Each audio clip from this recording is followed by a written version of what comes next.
தமிழ்நாட்டின் பட்டி தொட்டி எங்கும் பயணம் செய்து RSS மற்றும் இந்து முன்னணி மற்றும் இந்து இயக்கங்களை ஒன்று சேர்த்து எண்ணற்ற தேசபக்தர்களை உருவாக்கியவர்தான் இந்த கீதை சித்தர் கேப்டன் SP குட்டி. அவர்களின் சேவை மகத்தானது என்பதை தெரிவிப்பதில் பெருமகிழ்ச்சி அடைகிறோம். பாருங்கள் இவரின் தேசப்பணிகளில் சிலவற்றை.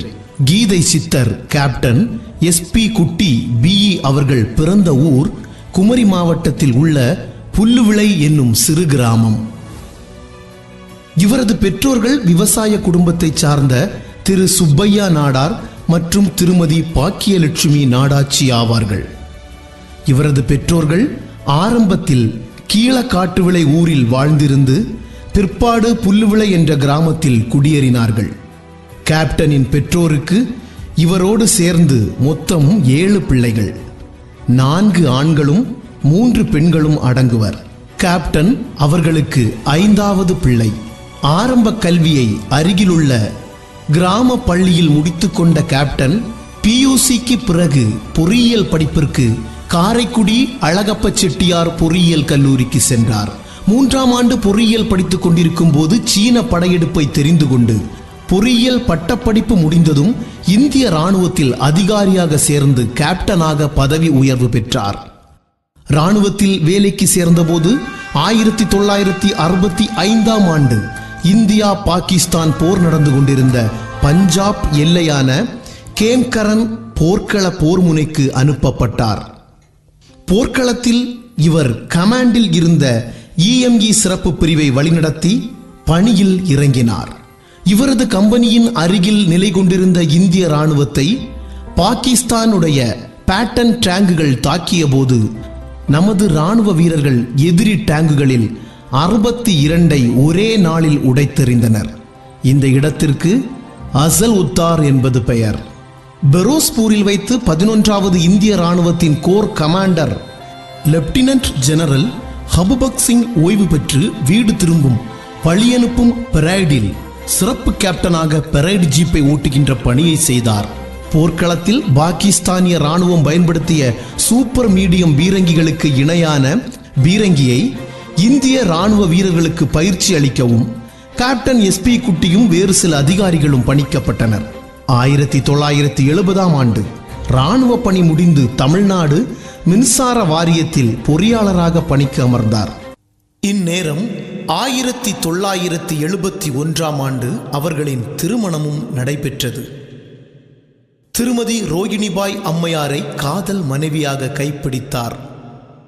இவர்களுக்கு Indumathi BSc MA JMC MPhil மற்றும் Sindhumathi BSc B.Ed MA JMC MPhil என்று 2 பெண் குழந்தைகள்.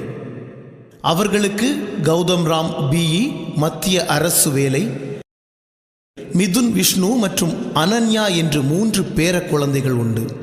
திரு T ராமசாமி BSc மற்றும் திரு R ஆனந்த் MSc PhD என்று 2 மருமக்கள்மார்களுடனும் அன்பான அமைதியான குடும்பம் இவருடையது.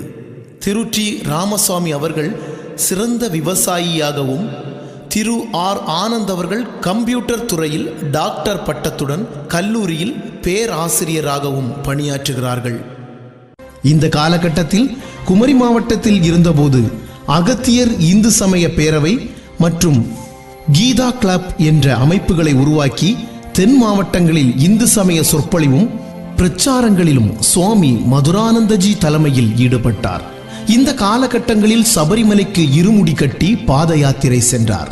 குமரி மாவட்டத்தில் 5 ஹிந்து வித்யாலயங்கள் ஆரம்பிக்கப்பட்டன. தக்கலையில் ஆரம்பிக்கப்பட்ட ஹிந்து வித்யாலயாவில் தனது மகள் இந்துமதியை முதல் மாணவியாக சேர்த்து பள்ளியை தொடங்கி வைத்தார். 1981இல் குமரி மாவட்டத்தில் நடந்த இந்து ஒற்றுமை எழுச்சி மாநாட்டில் தீவிரமாக செயல்பட்டார். அவர்களின் துணைவியார் திருமதி ரோகிணிபாய் மாநாட்டில் மேடை ஏறி உரையாற்றினார். 1981ஆம் ஆண்டு RSS அமைப்பின் முதலாம் ஆண்டு பயிற்சியை முடித்துவிட்டு தமிழகம் எங்கும் பயணம் செய்து பல்வேறு ஊர்களில் சாகாக்களை ஆரம்பித்து பல்வேறு தேசபக்தர்களை உருவாக்கினார். மண்டைக்காடு கலவரத்திற்கு பின்பு இந்து முன்னணி நிறுவனர் திரு ராமகோபாலன் ஜி அவர்களுடனும் இந்து முன்னணி தலைவர் திரு தானுலிங்க நாடார் அவர்களுடனும் இணைந்து செயல்பட்டு இந்து எழுச்சியை உருவாக்கினார். அலுவலக மாற்றம் காரணமாக பொள்ளாச்சி அருகிலுள்ள நவமலை மின் உற்பத்தி நிலையத்தில் செயற்பொறியாளராக பணியாற்றிய போது அங்குள்ள குழந்தைகளுக்கு சமய வகுப்பு மற்றும் ஷாகாக்களை நடத்தி நவமலையில் உள்ள மக்களை தனது குடும்ப நண்பர்களாக நடத்தினார். குமரி மாவட்டத்தின் ஆன்மீக வழிகாட்டி சுவாமி மதுரானந்தஜி மகராஜ் உடனான தொடர்புடன் அவருடைய ஆன்மீக பணியை குமரி மாவட்டத்தில் மீண்டும் தொடங்கினார். அந்த காலகட்டங்களில் வெள்ளிமலை சுவாமி மதுரானந்தஜியுடன் சுவாமி சைத்தன்ய மகராஜ் ஆன்மீக சேவையில் இறங்கினார். 1993 RSSின் 3ஆம் ஆண்டு பயிற்சி நாக்பூரில் சிறப்பாக முடித்துக் கொண்டார். RSSின் அதிகாரப்பூர்வ தமிழக மாத இதழ் விஜய பாரதத்தில் இந்திய பிரிவினையின் சோக வரலாற்றை பற்றியும் பல ஆண்டுகள் தொடராக எழுதி எண்ணற்ற இளைஞர்களுக்கு தேசபக்தியை ஊட்டினார். அநேக இந்து இயக்க தலைவர்களுக்கு வழிகாட்டியாக இருந்தார். இவரது படைப்பினை என்று காண்போம் எங்கள் சிந்துவை என்ற நூல் இந்திய பிரிவினை பற்றி தெளிவாக கூறும். 1993ஆம் ஆண்டு பிஜேபியின் அகில இந்திய தலைவர் திரு LK அத்வானி அவர்கள் ஹிந்தியில் சொற்பொழிவாற்றும் பொழுது கேப்டன் அவர்கள் தமிழில் மொழிபெயர்ப்பு செய்தார். 1993ஆம் ஆண்டு நாகர்கோவிலில் நடந்த பிஜேபி பொதுக்கூட்டத்தில் திரு LK அத்வானி மற்றும் இல கணேசன் H ராஜா அவர்கள் முன்னிலையில் சொற்பொழிவாற்றினார். 1993ஆம் ஆண்டு பிஜேபி மாநாடு நடைபெறும் போது திரு அடல் பிகாரி வாஜ்பாய் சொற்பொழிவாற்றும் பொழுது அவர்களுடன் மேடையில் வீற்றிருந்து நிகழ்ச்சிகளை ஏற்பாடு செய்திருந்தார்.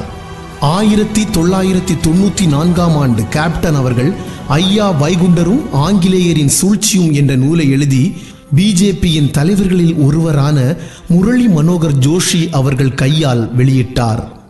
பாரத பிரதமராக அடல் பிகாரி வாஜ்பாய் அவர்கள் பதவி ஏற்ற பின்பு கேப்டன் அவர்கள் நேரில் சந்தித்து வாழ்த்து தெரிவித்தார். 1998ஆம் ஆண்டு மத்திய மின்துறை அமைச்சராக இருந்த திரு ரங்கராஜன் குமாரமங்கலத்துடன் டெல்லியில் அலுவல் ரீதியாக சில விவாதங்களை பகிர்ந்து கொண்டார். முன்னாள் வெளியுறவுத்துறை அமைச்சர் திருமதி சுஷ்மா ஸ்வராஜுடன் பொதுக்கூட்டத்தில் பங்கேற்றார். 1997இல் திருத்தணியில் பிஜேபியின் மாநில துணைத் தலைவராக இருக்கும்போது மாநில செயற்குழு கூட்டத்தில் அடிமட்ட தொண்டரையும் கௌரவித்தார். RSSின் மூத்த பொறுப்பாளர் ஸ்வயம் சேவக் திரு ராமன்ஜி அவர்களுடன் சங்க நிகழ்வுகளை பகிர்ந்து கொண்டார்.